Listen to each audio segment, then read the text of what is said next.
He attended Harvard, NYU Medical, and Johns Hopkins. He is today faculty at Georgetown Medical, Johns Hopkins, and Uniformed Services University of the Health Sciences, and he is a sharp critic of U.S. News Medical School rankings. Let's hear his story and critique.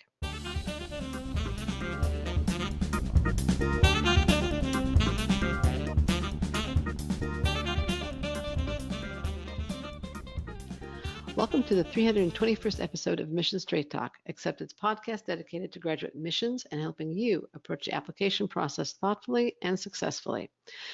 I'm Linda Abraham, the founder of Accepted and the host of this podcast. My mission and passion is to help you show that you both fit in at your target schools and are a standout in the applicant pool. The result, you get a message one day that causes you to jump up and down shouting, "Yes, I'm in!" And not only in, but in at the best program for you. Before I introduce our guest, I'd like to invite you to download Accepted's free guide, The Ultimate Guide to Medical School Interview Success. Learn how to prepare for your interview, respond to difficult questions, make sure your body language conveys the right message, and follow up after an interview. Again, grab your copy at accepted.com/321download. Now, I'm thrilled to introduce our guest, Dr. Kenny Lin. Dr. Lin earned his bachelor's in history and science from Harvard and then went on to NYU to earn his MD and Johns Hopkins a little later for an MPH. Today, he is a family practitioner, professor at Georgetown University School of Medicine, the Uniformed Services University of the Health Sciences, and Johns Hopkins University. He also has a blog where he writes about health and medicine and in one post about med school rankings. We'll be talking about that a little later on. Dr. Lin, welcome to Admission Straight Talk. Thanks for having me. Pleasure. Now, can you tell us a little bit about yourself, your background, where you grew up, that kind of thing? Sure. So I grew up in suburban Maryland. Both my parents are immigrants from Taiwan, although my mom came when she was just a toddler, and my dad didn't come over until graduate school. I now don't live far from where I grew up, only about 45 minutes away in DC, although I, as you mentioned, went to school in a bunch of places up the East Coast. What else about my background is interesting? I don't know. I come from a family where on my mother's side, there were already a few doctors. I think that's part of what got me interested in medicine. My mom is a pharmacist, but her oldest brother was a doctor for the Air Force, preventive medicine physician, and also her younger sister was a general internist. And her father, my grandfather, actually was a fairly prestigious doctor in Taiwan. He was a neurologist, and according to the family, I can't verify this, but he apparently consulted for Chiang Kai-shek back before the revolution in China. Wow, that's pretty impressive. My daughter-in-law comes from a medical family where I think one of her grandfathers was a doctor. Her father's a dentist, two uncles are doctors, and I think the fourth brother is also something medical technologist, something like that. Now you mentioned that the influence of your mother, but how did you, let's say, explore your interest in medicine personally before you went to medical school? Well, when I was in high school, I did some volunteering at our local hospital where my mom worked. I volunteered in the post-op recovery room, and got patients comfortable, brought them drinks and blankets and things like that. But actually, and I think this kind of foreshadowed my sort of dual career in writing in medicine.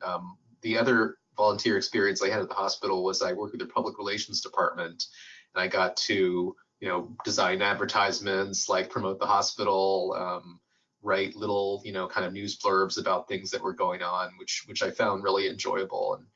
And sort of thinking back, that maybe kicked off my kind of writing, editing side of my career too. Right. And it probably did. And it's interesting that you didn't pursue the traditional, bio major. You were a history major. Am I correct? That's right. So there was a major at Harvard called History and Science, which was kind of, for me, it was sort of a combination of the pre-medical requirements, but I also took classes in Russian history and also in history of technology, which were two interests of mine. I've always been fascinated by space flight. And And so I really wanted to stay away from kind of the traditional pre-med. I didn't want to be a biology major. I mean, I liked biology, but I felt like everybody who did biology in college wanted to be a doctor, and I wanted to get more kind of a more varied experience, and kind of, sort of, in some ways I was sort of a closet pre-med, I think. Although there wasn't, it's not that I was hiding that I was pre-med, but I think I gravitated toward things that didn't necessarily have anything to do with medicine. Do you think that the non-traditional or pseudo non-traditional path that you took helped you in both in your medical education and in your practice today, or was it irrelevant and just a matter of personal satisfaction? I think long term it helped me. In the short term, I remember, the first year med school, and and I was there, and this is when it was much more common to be like a biochemistry major or something, and feeling kind of out of my league, starting first year med school and taking my first biochemistry class ever, because I just taken the minimum requirements, and kind of struggling to kind of find my footing there. But I think long term it really did help, because I feel like I can relate to my patients better. I can chat up like my patients about politics or history, or the reading certain books that I've read or something. It's made me less of, if I had gone through and just solely focused on science, or solely focused on medical science in particular, I think it would have made it more challenging to be a family physician. And why did you add a MPH to your MD? Well, so that came later on. So after I actually finished that, I think like 9 years after I finished my residency is when I finished PH. Part of it was that I had a period of my career where I worked for the federal government, and at the Agency for Healthcare Research and Quality, where there are a lot of like people who are interested in public health, both physicians and non-physicians. So I got interested in there, but also in my practice, I realized that there are a lot of things that it's less efficient to kind of change one-on-one than it is to kind of change overall. And that, an example is like you can sort of counsel people one-on-one about losing weight and getting more exercise and eating right, but then if the environment they're living in is that the less nutritious foods are cheaper and more accessible, and there's no place that you can go out and exercise safely, really, then it's not efficient, and it's also not practical for most people. And I started to think about, well, are there things that you can do health policy wise? And that's kind of what got me interested in the MPH was health policy. And I was, and this was also around the time that the Affordable Care Act was being debated. It was 2009, 2010 when I started the program. And there was a lot of excitement about that. And there were some components which I think are actually less known, but the calorie labeling, rule that came out of the Affordable Care Act, everybody focuses on the insurance, but there are a lot of public health things in there as well, that, I thought had a good likelihood of benefiting my patients kind of overall by changing the communities, rather than kind of me trying to kind of ineffectively change behavior one by one. My husband was talking to my brother-in-law one day. My brother-in-law is a physician, and he was telling my husband, "You don't have to go for an annual checkup." I think my husband had just gone for an annual checkup, and my brother-in-law said, "You don't need to go for an annual checkup." And my husband says, "Well, no, it's a good idea." He says, "No." My husband's an actuary. He says, "I dare you to show me statistically why you need an annual checkup." My husband said, "Well, I don't have any statistics for you." He said, "But I think it's a good idea. Every year, my doctor tells me I should exercise more." And I was listening to the conversation, and I said, "And every year you ignore him." So, yeah, I think that's the kind of, I'm going to guess it's the kind of frustration you were talking about. Yeah. Yeah. So let's move on to your blog. Can you tell us about your blog and why you decided to write it? So the story behind the blog, which is actually will turn 10 years old in 2 weeks, I realized. Oh, it's really been a while. Yeah, it's been going on for a while, and I started it originally because I took this science writing class. I've always, I've dabbled in science writing in college, and a little bit in med school and residency. I wrote, occasional kind of medical articles, and I don't know. I just felt like taking this writing class is a really nice place in DC called the Writing Center, where you can go and and sit with people who are, I don't think there was a single other physician in that class, although there were other health. There was a nurse and I think a couple of medical technicians. And I took the class and I just closed it, and people asked, why are you taking this class? And I said, well, one of my mentors was a family physician who for a long time wrote this column for the Washington Post in the health section. The problem is these days most newspapers don't have room for that just because of financial reasons. And they said, well, that's so like 1980. I mean, you should write a blog, and you should, and that's how you can get your message out, write about whatever you want. You won't have, you'll be your own editor. So during class, I started writing it, and I said, okay. And I went on and figured out how to write a blog, wrote a few posts. The only people who was reading it at that time were the 5 or 6 people in the class, plus a couple family members. But despite that, even though I had virtually no audience, I found that I really did enjoy it. And then I started writing, twice a week, once or twice a week, on whatever I felt like writing about, although there seemed to be certain themes about, health reform and preventive medicine, just certain interests of mine. And then to my surprise, the numbers started ticking up, and I realized I was building this audience through social media and through, word of mouth.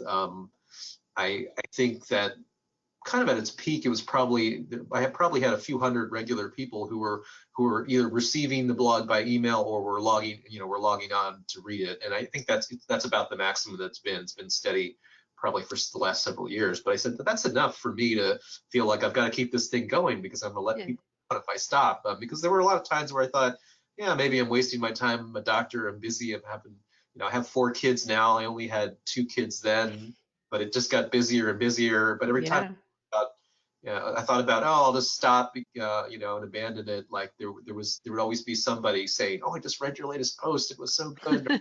Or I had this reflection about it and I wanted to talk about it. We even recruited a few patients through the blog, although that was never really my intention. I actually try to keep those worlds pretty separate.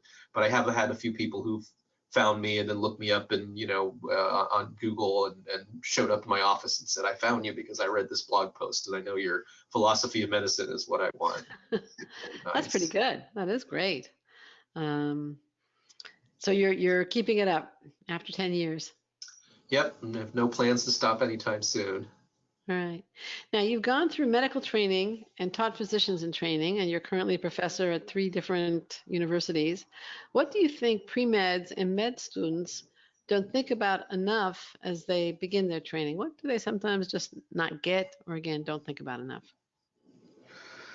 Well, it's funny when I interview prospective students to come here to Georgetown,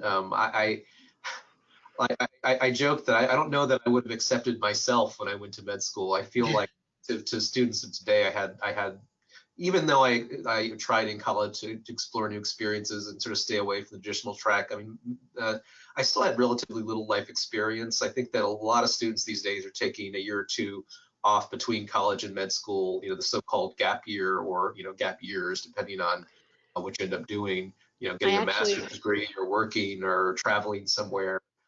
I just interviewed a medical school admissions director who said that she heard that it should be called a growth year as opposed to a gap year.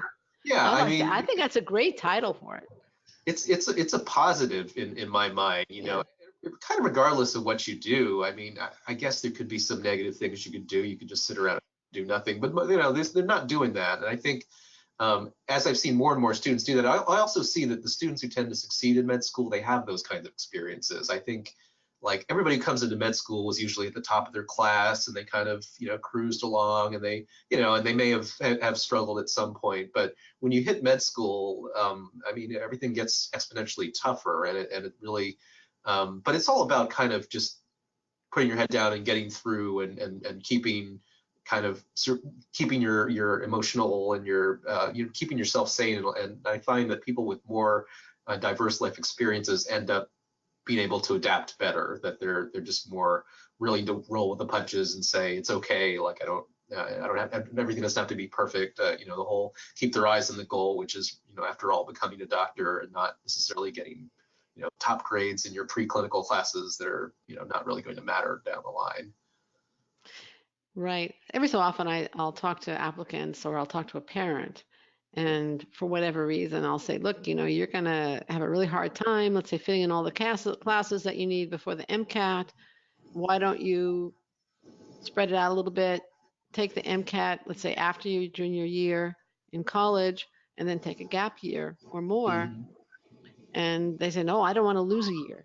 And I said, well, you can use it or lose it. You don't lose it. I'm not suggesting that you lose it, but use it for personal growth, additional clinical experience, travel, whatever it might be.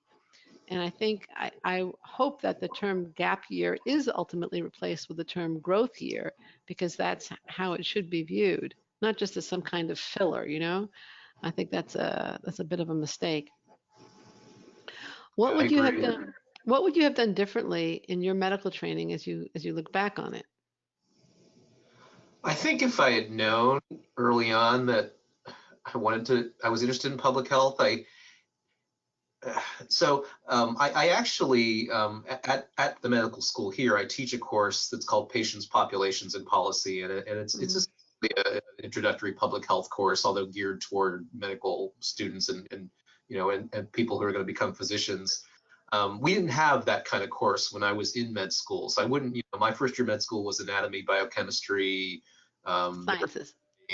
I mean, there was no, everything was sort of the hard science. There was no soft and so I didn't really realize until I was a few years into my career and already a full-fledged physician that it would have been nice if I had taken some classes in that. I think the closest thing was we had a class of statistics in med school, which I actually enjoyed quite a bit, and everybody else I think disliked it. That was kind of strange.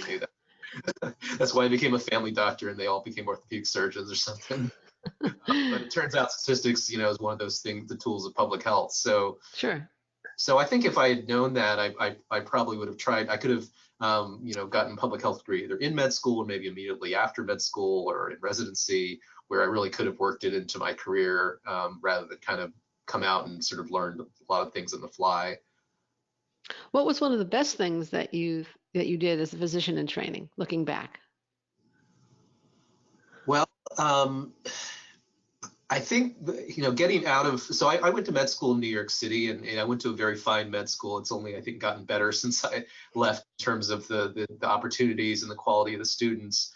So all of my rotations were nationally urban rotations, and so I deliberately pursued a couple of rotations that were completely not urban. One suburban, kind of at a hospital in Pennsylvania, where I did a family medicine rotation, and I did one rotation in the Indian Health Service, which is quite rural, out in the Zuni Reservation in New Mexico, which was terrific. It was just very different. It's not to say really that there's any that rural or urban medicine both have their own advantages and disadvantages, but getting that experience, I think, gave me more of, really, I think, pointed me more toward family medicine. I think if you're in an urban environment, you tend to be surrounded by subspecialists, and kind of generalist practice is not as valued or emphasized in your education. So I think by purposely pursuing that, I kept my mind open to what ultimately would be a primary care career. All right, and you also probably experienced a side of medicine that you wouldn't have experienced and probably haven't experienced since you've stayed pretty much on the East Coast, correct? Yeah. Right. My wife, early in her career, my wife's also a family physician, did a rotation in Alaska, which she still talks about. It was like 20 years ago. We keep saying, well, the kids are big enough, we're just gonna go to Alaska for a few months and be kind of wilderness doctors and Our son was working on a tour of Alaska several years ago, and he also just said it was fantastic. And hopefully one day my husband and I will get there too. Now, we talked about your blog a minute ago and how you actually have this very nice, healthy following on it.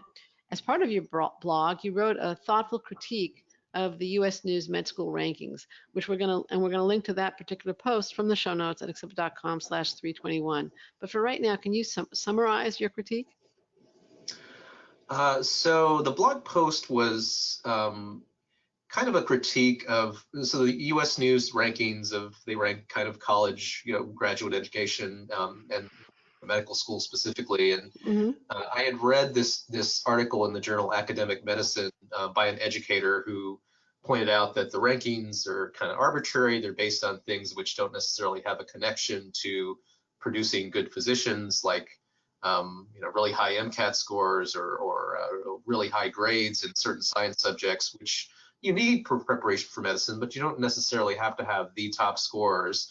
And by selecting the students with the top scores and saying that, oh, the schools that have the most, that select the students with the highest scores in these things are the best schools, then you end up both misportraying medicine as only for only for those type of people who do really well on tests, and in some specialties may actually not select people at all who would have been great pediatricians or general internists or family physicians.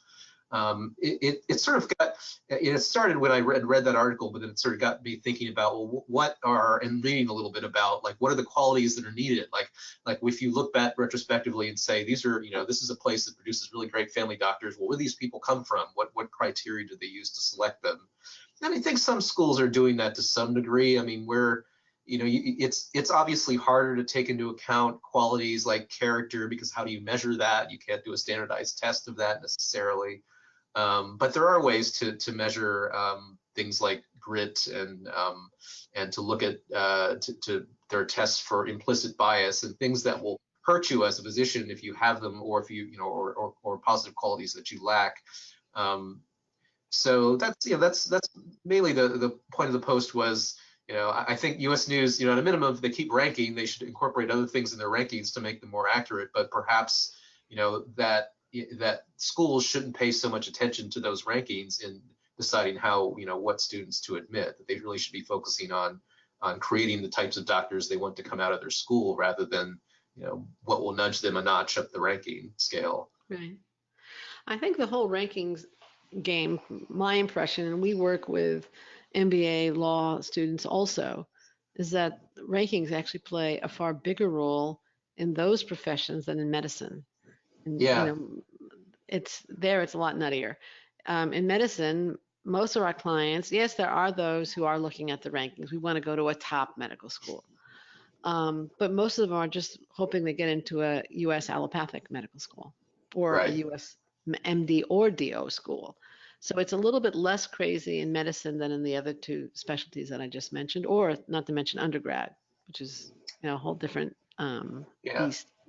I was But listening to Malcolm Gladwell's podcast, and he did an episode on the LSAT, where he took the LSAT and one of his assistants took it, and he said, basically, if you don't score high on the LSAT, you don't get into Harvard, or there's some handful of law schools, you don't become a Supreme Court clerk, and your career's over or something. So it's not quite that bad. But I once was giving a webinar again in MBA admissions, and the people who asked me to present said, look, the focus on rankings is just crazy. Can you please talk about rankings? Because I also feel that they're overemphasized. And so I went and I looked for CEOs that did not go to top 10 or 15 or whatever MBA programs. And the head of Walgreens, I think, went to a completely non-ranked school. Bill Gates dropped out of Harvard. Michael Dell never finished college. So it's not so much that those programs don't do anything. I do think that they do something, but that they're not the only way to achieve, number one. And number two, I think it's incumbent upon every applicant to decide what's important to them. So if being with people who have high MCAT scores is important to you, then U.S. News is measuring something that's of value. But if you were designing a ranking, or if you were simply looking at medical schools, what should applicants be looking at, in your opinion? Well, I think one probably the most of the statistics that are collected, like the percentage of people who go into primary care and various subspecialties, I think is really important, especially if you have sort of already in mind, well, I'm thinking that I want to become, a radiologist or something. Then you're naturally going to want to go to a school where there's a strong radiology department. There's lots of support for radiologists. I often wonder what would have happened if I was accepted to several medical schools, but if I had not gotten into NYU, I probably would have gotten to my state school, which was the University of Maryland, which has a much in retrospect, primary care program. They produced many more physicians who go on and become pediatricians, and I wanted to be a pediatrician when I went to medical school, even though I ended up being a family physician. And one of my complaints about my medical school was that they didn't have really strong support for people who wanted to go into primary care. They thought, well, I could have gone to the University of Maryland and paid half the tuition and still maybe become a family physician. Although you never really know how that would have turned out. Maybe it would have turned me off to it or something. I felt like in some ways I was being a little rebellious and going against the grain of what many of my classmates wanted to do.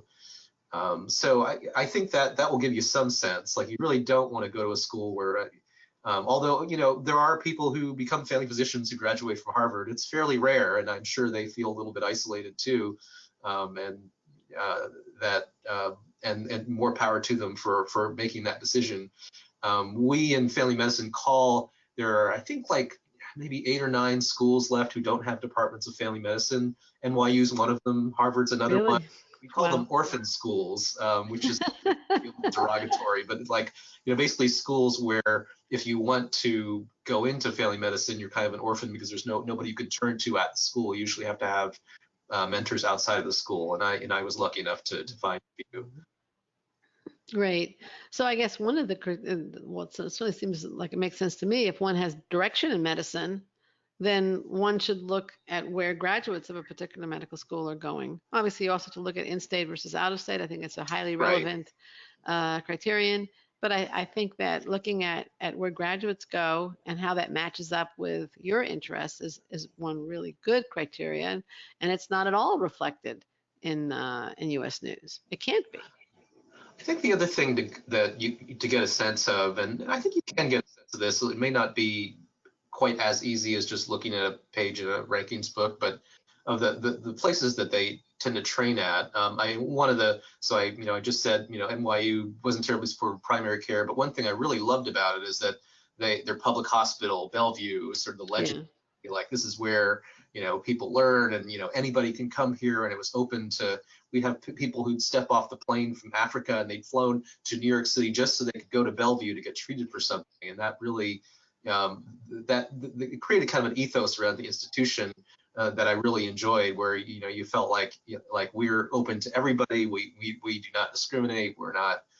We don't really care if you have insurance, you don't have insurance. And some schools their teaching hospitals are more privatized. They're maybe cater to a more high-income clientele. That may be what you want, or if you're more interested in serving the underserved or serving a global population or a rural population, then you really have to look at those institutions and where are you going to be getting your training, because you're going to spend hours and hours and hours, and you want to make sure that that's the kind of place you want to spend your time. For sure. What advice do you have for pre-meds and med students? I mean, for pre-meds, I would just encourage to kind of enjoy your undergraduate experience, and don't do any more than the minimum requirements for medicine, unless you want to. If you really love physics and you want to go and go beyond the basics physics course, that's fine. I personally wonder why physics is required for medical school at all. It seems kind of antiquated, but and the same thing. It's like if you've taken the math requirements, you don't have to take any more math. I kind of one of my regrets is I took a math course I probably didn't need to take when I was in college, because I already fulfilled the requirements, but I said, oh, I'm good at math and I'll just take another. That really wasn't, it maybe cost me a history course or something else I would have enjoyed more. So because there's really, there may have been in the past some skepticism in medical schools about people who didn't major in biology or chemistry, but these days it's almost 50-50. I think what I see, at least who we interview, it's who did not know those things. So kind of pursue your passion. Med school, I mean, some similar advice. I mean, the med school curriculum obviously is a lot less flexible. I mean, most of the classes are required in med school. Though some of my best experiences were, finding time for extracurriculars, there was a lot less time in med school than in college. But I contributed to a literary magazine. We had this club that went to a local high school and did like science experiments for like third graders, and it was fun to get out and do that, and remember kind of your humanity, especially when you're kind of in the first 2 years, which is, mostly like you're studying and studying and studying to kind of keep that alive. And these days there's a lot more opportunities to do some clinical work preclinically. So we have, our medical school, a free clinic. I'm sure a lot of students, schools do, where students basically run the thing. I mean, there are faculty around just to make sure you don't do anything crazy. It's, basically our free clinic would not exist were it not for the time that students spend to organize it and take care of people who otherwise would just not be served at all at the homeless shelters that are kind of far hospitals in DC. So I guess in both cases it would be make time for other interests. Don't be so tunnel vision focused on medicine, pre-med, or medical student career, right? Would that be a fairly good summary of what you're saying? Yeah, I think so. Okay. What do you wish I had asked you? What do I wish you'd asked me?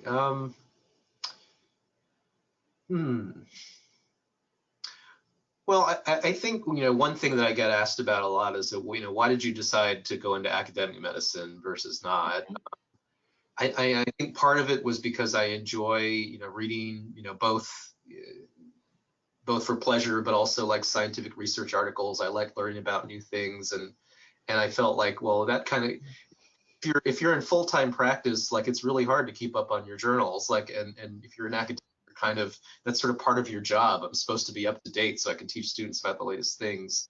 But I also enjoy teaching, and I mean, so it's kind of a sense that you may have to develop, but even in med school, you can, you probably have to give talks, and you can kind of learn whether you enjoy kind of the going up to lecture or teaching a small group.